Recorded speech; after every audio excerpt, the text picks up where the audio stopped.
परभणीमध्ये जिल्हाधिकारी कार्यालयाची महिलांनी तोडफोड केल्याची माहिती सध्या समोर येत आहे। परभणी शहरात झालेल्या संविधान प्रतिकृती विटंबनेच्या निषेधार्थ आज पुकारण्यात आलेल्या बंदला हिंसक वळण लागलं।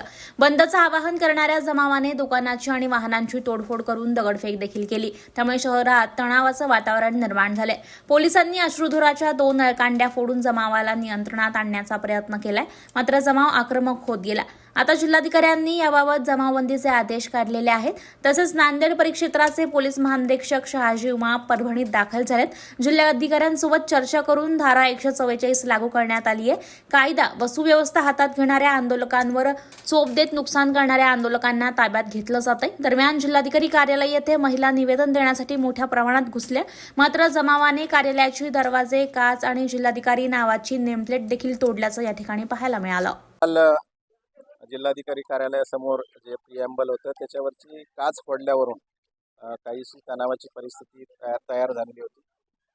त्या संदर्भामध्ये कालच संबंधित जो आरोपी आहे त्यालाही गुन्हा नोंद करून त्याच्यामध्ये अटक करण्यात आलेली होती। आज निषेध म्हणून या ठिकाणी काही तालुक्यामध्ये आणि परभणी शहरामध्ये बंदचं आयोजन करण्यात आलेलं होतं आणि आंदोलनकर्त्यांना बंदनंतर निवेदन द्यायचं होतं।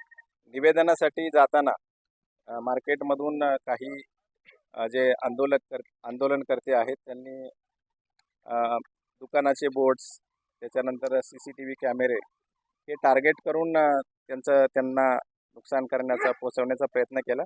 काही ठिकाणी वाहनांचे टायर देखील जाळण्यात आले। जिल्हाधिकारी कार्यालयामध्ये देखील काही महिला आणि पुरुष घुसले। त्या ठिकाणी देखील काही कार्यालयामध्ये टेबल खुर्च्यांची त्यांनी मोडतोड केली।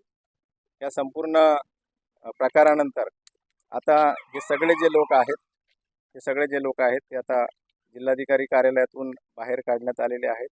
जिल्हाधिकारी कार्यालयाच्या समोर देखील आता लोक नाहीत। आमची सर्वत्र पेट्रोलिंग सुरू आहे आणि कुठेही काही अनुचित प्रकार यानंतर घडू नये या दृष्टिकोनातून आमच्या उपाययोजना आहेत। परभणीत सफिशियंट मनुष्यबळ आहे। आज सकाळपासूनच शहरातलं सगळंच मनुष्यबळ, आमचं हेडक्वार्टरचं मनुष्यबळ हे पूर्णत्वाने पोलीस अधीक्षक यांनी या ठिकाणी लावलेलं होतं।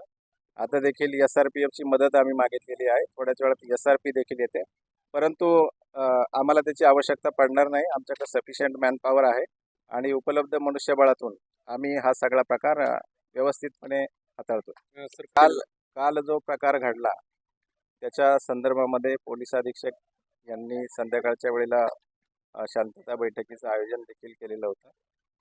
आजचे जे काही संयोजक आहेत त्यांनाही त्या ठिकाणी पाचारण करण्यात आलेलं होतं। सगळी चर्चा व्यवस्थित झालेली होती आणि फक्त आम्ही निवेदन देऊन त्या ठिकाणाहून डिस्पर्स होऊ अशा प्रकारे सगळ्या गोष्टी ठरलेल्या असताना आज आंदोलनासाठी किंवा निवेदन देण्यासाठी येतानाच हा प्रकार घडलेला आहे। माझी आता ह्या निमित्ताने सर्व परभणीवासियांना आणि सगळ्याच जनतेला हे आव्हान राहणार आहे की जो काही प्रकार काल घडला त्या संदर्भामध्ये रीतसर गुन्ह्याची नोंद झालेली आहे। त्याच्यामधला आरोपी कालच अटक झालेला आहे।